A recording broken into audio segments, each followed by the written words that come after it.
Hey guys, Ben, Pro Se Coach here in Texas. So, one of the questions that get asked constantly in our Facebook group, which if you have not joined, you should, I'll put the link in the description, is how do I get divorced?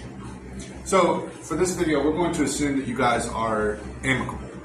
And even if you're not amicable, but we don't have the money for either of us to lawyer up, this video is for you. So, step number one is obviously file for divorce. So a couple things to think about there. You can get the petition for divorce on Texas Law Help. It's just a freebie little print it out, fill it out form, or you can work with me and I'll give you one like similar to lawyers use and we'll go through it that way. But one thing to think about before you file is that if, let's just say your income is $4,000 and let's say your bills are damn near close to that. Okay, getting divorced is about $400-ish in the filing fee, but you can bypass that fee if you file what's called an affidavit of inability to afford court costs. You can find that online anywhere, so look it up. But anyway, you file them simultaneously, and that will waive the court fee. But we're gonna, step one, we're gonna fill out the petition. Step two, if applicable, we're going to fill out the affidavit of inability to pay. Step three, we're going to e-file. So e-filing is not hard, but for the interest of this video, I can't really walk you through it, but once you go to Texas e-file and create an account, then the first thing you do is click Start a New Case. And then that's going to ask you a few basic questions to kind of establish things, and then you're going to upload your documents. Away we go. We've now filed. Okay, step 3, 4. We're at step 4. Step 4 is getting your ex served. So let's say, again, we're amicable. There's a thing called a waiver of service, which you will also find on Texas Law Help or via me.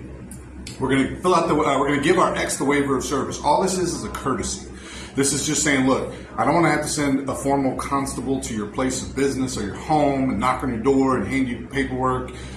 I don't want to put you through all that, so just sign the waiver of service. All the waiver of service says is I am aware that she has filed or he has filed for divorce. That's all it says. It's nothing exciting. But anyway, then you're going to get that back from X, and we're going to e-file that as well. Now, the clock has started. We got 60 days in the state of Texas. That we're like a waiting period, right?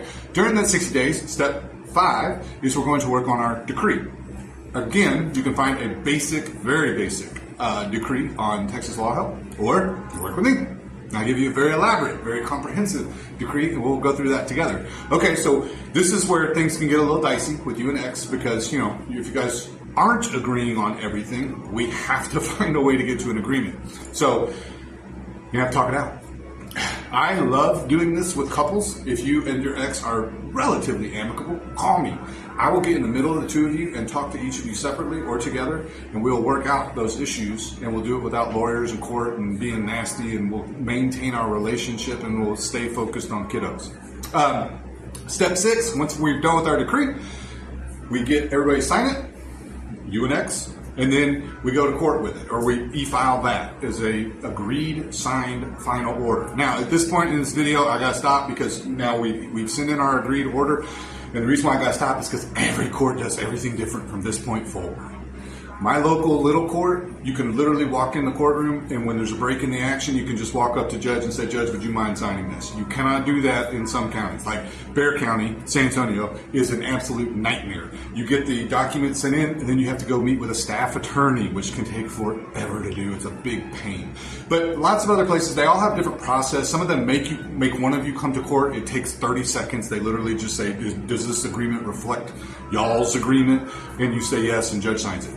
Sometimes they just send it back to you and it's signed via email. You never even have to talk to anybody. Done. But regardless, you're going to have to figure that out. Start with your court coordinator in your court. Once you've got the agreed decree e-file, go to the court coordinator, send it to her, and say, what do you want me to do? What's my next steps? And then she'll tell you because she gets asked this every day. That's how you get divorced, guys. It's that easy. It's not complicated. Yes, if you guys are fighting over every penny and children and every other thing, whole different process. And maybe that'll be next week's video. But if you're quasi-amicable, or even if you guys are cross, but we ain't got no money for lawyers, we're gonna have to figure this out. Okay? But that's your process. Those are your 5 steps. So anyway, if you ever want to talk to me, guys, prosecoachtx.com. I'd love to talk to you. Talk soon. Bye.